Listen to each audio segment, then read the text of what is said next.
Welcome to Burn Rate and Beyond. This is episode number 15.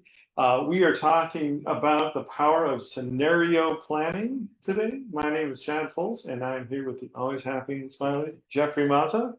Hey, everybody. And yeah, I guess let's just kind of get going. About scenario planning. What is it, and why should everybody in business be thinking about it? What's your thoughts there, Mr. Mazza? Yeah, no, it's such a great topic. I love this topic. I love the scenario planning, but for me, scenario planning is it's kind of, I guess, the process of where you're creating multiple, I guess, what if versions and forecasts of the future, right? You have, what the kind of the general rule, your base case is what you're trying to do, and best case and worst case, right? And it just kind of mapping out, literally for the business in each of those situations, right? Best case and your worst case, what you're trying to do, just so you're prepared. So when it comes to scenario planning, having multiple versions so that the business can be aware of these what if scenarios. So I don't know if your thoughts on that too. Yeah, I guess whenever I think about this, and I think about our role in the finance world, it's I guess I usually think about this in two ways. I think about it like there's a key decision needs to be made, right? Should we hire this employee? Should we roll out this new project? Should we open a new office? What, et cetera, right? And Yeah. so the idea is does the finance team have enough information to sufficiently map out the options, right? Because there really needs to be a collaboration between operations and finance so that you get a good result. So it's almost like a team project, right? Because you got to have somebody who understands the numbers and can build a good enough model, and you got to have somebody who actually understands the metrics of whatever the decision is. Is it the hire the new team member, open new office, develop new product? So I think that I guess when I think about it, it's always when I think about it, I think about it that way, that it's like this team project where we need to be like, okay, let's get more than one head in the room, and then let the guy who does the spreadsheet do his work, and then you kind of come back and talk about it some more. So That's I great. think it's important, but I guess that makes me think back, like because there might be some people who don't love spreadsheets. I like spreadsheets. I think you like spreadsheets. There's some people that own businesses that might not love spreadsheets, and so like, how do you think about it with respect to those kinds of business owners, founders, managers? What's their role, and how should it look from their standpoint? Yeah, you're right. I feel like there's a lot of people that either don't want to know or they don't like the spreadsheets. But I mean, I feel like, to get started on it, you don't need a lot. But when it comes to spreadsheets, I think tapping into the team here for not only input, but, maybe if you don't like it, you can help, have someone help build it out. But for the most part, even if it's a basic, tool, I mean, you have some sort of forecast of what you're trying to do, but, you can just it in an Excel, and, there's some tools like QuickBooks and stuff that you can actually maybe leverage a little bit more in some of the other tools out there. But for the most part, I mean, just kind of thinking about those variables of what if, right? Market conditions, and just so you're not left, kind of scrambling, but you're kind of more prepared of, if something on the positive side happens that you not planning on, but it actually is better for the business, great. What does that look like? And two, the opposite, right? Things that are unforeseen that do happen, that you have some idea of what need to do to make that pivot. So, to me, you don't need crazy amounts of expensive forecast platforms. It's just kind of getting started, but leveraging the team, because I think you need the inputs from them as well. But maybe there's someone there too. If you really don't like using spreadsheets, you can probably have someone help you. For that matter. But have you run across anybody like that too, Chad? Yeah. I think that there's a kind of like, I guess after making that question, I feel like there's a couple of different ways I've seen successful business owners manage their business, and some people are just purely through spreadsheets. Like, very good, let's map it out, let's look at it, let's the high, the low, the middle, what's expected, updated continuously. And there's other people who, there's actually specifically a doctor I've worked with for a number of years, and he used the term Gestalt, where he's like, I feel like my business should be doing 20 grand a day. That was his Gestalt. So anytime that he didn't get $20,000 deposits in one day, he's like, okay, that's not good enough. What's the problem? Do we need to look at some things? Do we need to take care of some things? Because it was easy for him to get a feeling for, that was the pulse of the business, right? So I think there's other people who can manage things in that way where it's not specifically, we need to look at the specific metrics and this fancy spreadsheet, all these formulas and that kind of stuff. It's more just like, what's the baseline feeling, or what's a bigger picture number that I can look at and understand, which way it's going to go. So, if you're saying, okay, well, I need to hire a new employee and that's going to cost me, X, okay, how is that going to affect my bottom line? So if you know what your bottom line is and you know what this new employee is going to cost you, then you can kind of understand, okay, if I'm making 10 grand and it's going to cost me 5, I understand that I still am going to be making 5 on a normal month, right? Even if until this new employee starts generating more income or, reduces costs or whatever the case may be. So, I think that they can be managed other ways. But I guess what I was also thinking about was the idea of variables. Like the example that I've been using, like develop a product line, open a business, open a new location, or hire a new employee. Generally, those those are kind of like one variable kind of thing, right? It's like, okay, there's a very concrete thing. Do you believe in like how, like in the same plan we've been doing, we have experience with? Do you feel like it's necessary? Like, how many variables do you like to work with? Is there too many? Right? It's like, okay, we hire the new employee over here, and we open a new office, and we generate this new product line. Then you get like is there a limit to like what the value of the scenario plan? Yeah, that's a really good question, because I feel like there's times where you could spend a long time just going through every little scenario, and next at the end of the day, you're like, we still haven't like produced anything yet. But so I think I don't think there's a general number of like having 4 variables on either side, but I just think just taking that thought, right, to really understand like the biggest financial impacts, and that's both negative and positive. So if they're revenue drivers, right, sales pricing, any sort of pricing, cost drivers like labor, things like that could really move the needle, I should say. So, I think you start there, but to nitpick and say, are we getting, more pens and pencils? Like, what does that look like? It's like, no, let's look at like, if revenue decreases by 40% or something, like, oh my God, that's a big jump, but like, what does that do? And I think you just start there just to have some idea. One of the suppliers or vendors leaves, what does that do to the operation? And just start planning some stuff out. And then alternatively, like things unforeseen, maybe there's market conditions that are actually better for the business and revenue increases, 40, 50%. Like, that's awesome. Like, what does that do? You have to hire more, so like, I think you start with those main drivers, for sure. That makes me think of a conversation I had with somebody this week that said I think they stated the fact or a statistic, whether it's a fact or not, but it's a statistic that presently now to 2025, approximately 10,000 people are retiring a day. Wow. Because the baby boomers are just they're aging out finally. Wow. That's a lot.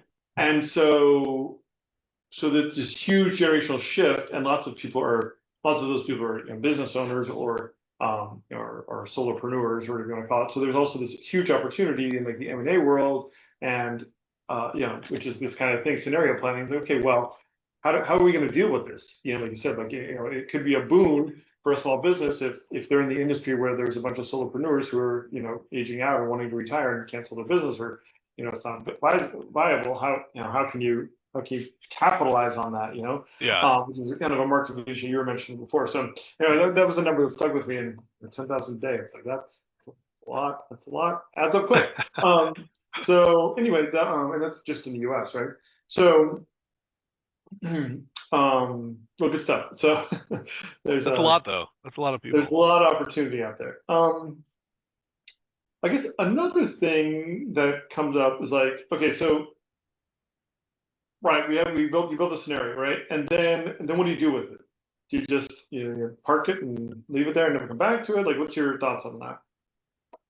No, you shouldn't. I mean, I feel like it's I would say a working document, right? Because these assumptions and variables that you're putting in there usually, could be, like I said, like big movers, right? But if there's certain, I don't know, let's talk about revenue or something, right? I mean, maybe there's a revenue drops below a threshold for like 2 consecutive months or something, right? Like having some sort of trigger, that might be like, okay, maybe we should, do shift to our cost control scenario, right, or something, and maybe kind of make some of those decisions. So I don't think it's a set and forget it, right? But I think we should have some sort of, I call them triggers or thresholds that if something is met, then in that worst case scenario, we're like, okay, well maybe we should make decisions and pivot based off of that, or the opposite side too, positive too. And you might need more people, might need to buy more,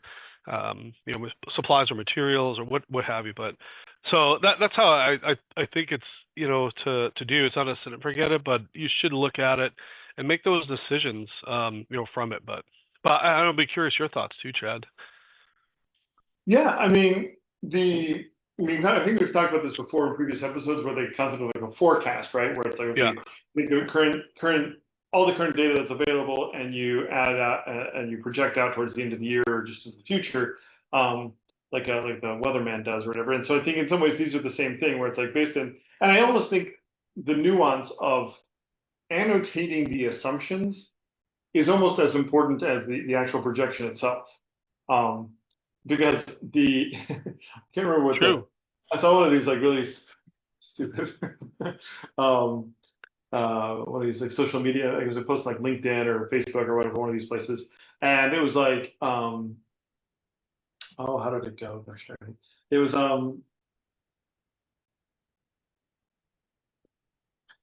don't know. One of the kids asked it was like two kids and a mom, and like why and a woman, and the kid say, "Mommy, why are we so rich?" And the woman said something crazy like, "Because your dad is a consultant for, I don't know, it was McKinsey or one of these companies, and he gets paid to predict the future and then tell people why his predictions were wrong." And That's good. he gets paid like $900 not to do that, right? Like just and so the idea is just like, okay, great, that's silly, but at the same time, it's like, well, that's what these are, right? Like we predict the future, and then inevitably it's wrong, and you got to explain why. So the understanding of the assumptions, like annotating the assumptions, and then saying, okay, well, we assume sales are going to grow by 1% a month, and they've actually grown by 10% a month. Okay, uh-oh.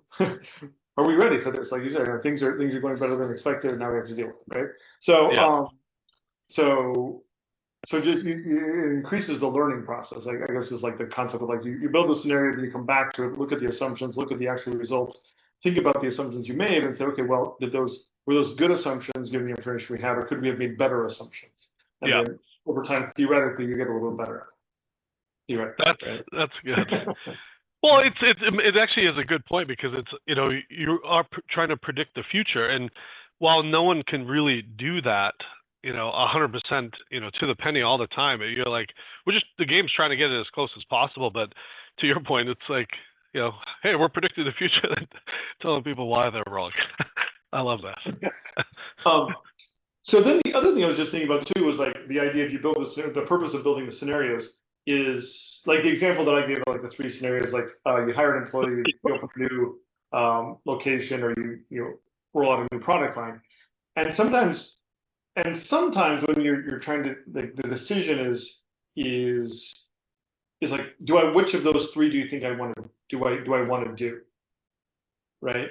Because that's sometimes the decisions, like you're at this point, you're like, okay, I can see three different paths, and it's not always. And I guess sometimes when people think about it, like, well, I can't, if I hire this really new expensive key employee, then that's going to eat up a bunch of cash, so I can't open this new location, or I can't invest in the R&D for this new product line. And sometimes by doing this scenario planning, you start to see the timing and the cash flow effects of the different things, and then it also helps you realize, oh, you know what, maybe they aren't mutually exclusive. maybe to open a new location, we need to start today, but we're not going to spend a dime for 6 or 12 months because Yeah. we got to go through this whole process of figuring out where we want it to be and finding the real estate and all the other stuff. And so the relative cash flow effects will be minimal for 6, 12, or 18 months versus hiring an employee. You're going to be paying their salary in 60 days probably. And so once you start digging into the details of the scenario planning, it helps, add clarity to say, okay, well, maybe they're mutually exclusive, maybe they're just phase 1, phase 2, and phase 3. So there's also that by the activity of doing it helps people gain clarity. That is so key, and I feel like even just not ignoring the cash flow side of it, because you can, just like how you said, it was like if we hire employees, right, headcount, or build out R&D, any sort of organic growth there that requires cash, but you can look at these scenarios, tie it back to cash, and then these scenarios become way more powerful too. So then it's like, all right, well, if we do spend now, I mean, you're looking at cash, but if you spend and things turn bad, then what's the impact? Can we sustain that? Should we get some lines of credit? Are we prepared? Things like that. But so it's very powerful once you start adding the cash too. Yeah, and I think obviously cash is key. And then there's also that flexibility piece too, right? Like you say things go south, you have a line of credit, or can you scale back? Can you slow things down so that if you're bootstrapping, what are your mechanisms to slow down the burn so that you can continue on and not run out of cash? I love it. Yeah. All right. So this last little bit here was about uncertainty, right? Preparing for uncertainty. So I guess sometimes, I guess what I've been thinking about these scenario plannings is like about strategic decisions in the future. Tell me a little more about uncertainty. Talk to me about that. Is that different than what I was saying about strategic decisions, or similar? I think like the first thing, I mean, I feel like they are very similar. There's some ties to it, but it's almost like like you're looking. I think COVID, right? I mean, I feel like COVID really helped streamline globally for every business of like these what if scenarios, right? I mean, I don't think you can really predict beforehand of this massive global pandemic that put a lot of businesses out of business, but it kind of gives you some idea of what if, right? So when you say like uncertainty, it's almost like call these black swan events maybe, but at least it's like, okay, well, if there was this, like during COVID, literally, I think we talked about this, was like sitting in a boardroom with maybe 12 CFOs, and it's like, well, hey, if our conversations with the board is like, if our revenue stops, how long do we have, right? And those are like conversations that no one thought they would really be having, but having some of those like uncertainties of like, what if some of these uncertainties that you're not really planning on happen, at least you have some idea of what you need to do and not be really scrambling. Or if that does happen, like we talked about, do you have lines of credit? Like now's the time to let's get that in place. Hopefully you never use it, but you have some sort of security and to kind of keep the lights on and the business moving forward. So to me, when you start looking at these what ifs, it helps prepare for those uncertainties, and they could be good uncertainties, right? Or, your sales are going crazy, way more than you predicted, and that's a great thing. But I think a lot of uncertainty comes around the negative side, and just making sure that the business is not disrupted in a way that it goes out. But yeah, I mean, I don't know your thoughts on that too. Yeah, and I guess uncertainty, when I was thinking about the word, is it's it's two-sided, right? Like two-sided. Like one is like you're saying the black swan event, where it's like something out of the blue, like COVID happens, and then the other one is just. And I guess what I was saying is like we don't know how things are going to turn out, right? You hire the new employee, could be a complete bust, and then what, right? You got to fire them after a few weeks, and you kind of start over, and so all right, how does that? What's the knock-on effect of that for the other plans that were revolving around that event? So I think the key takeaway here is that by doing this, it provides. Just to kind of wrap up, it provides, I guess, by taking the time to do scenario planning, it helps a business owner to do a couple of things. One is like truly understand the key metrics of their business, like by mapping out, you have to assume a certain amount of profitability. You have to assume a certain gross profit ratio. You have to assume a certain amount of payroll costs or inventory costs or whatever it is, right? Yeah. You have to make these very concrete assumptions, and then by revisiting, you get to look at your assumptions and understand, okay, well, in reality, I thought we were spending 10 grand a month on payroll, but we were spending 15. Okay, is that going to make a difference?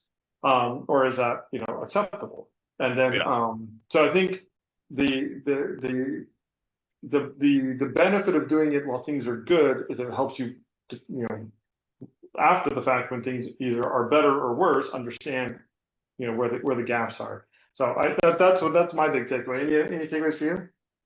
Yeah, and you kind of hit it on the head there, but to me, by doing these exercises, that was a great point of you're really going to start to understand more of those metrics and drivers in the business. But to me, it helps you prepare for those uncertainties, to be more proactive than reactive and just stay ahead of it, and it's like one of those, like maybe some of these worst case scenarios never happen, but at least you have a better understanding of what you need to do as a business owner or a leadership team to make that pivot. So you not only survive but thrive in those environments. But yeah, there we go. Good stuff. Well, I think we're going to call it quits today. Thanks for tuning in, and it's always a pleasure, and we'll see you next time. Thanks, guys.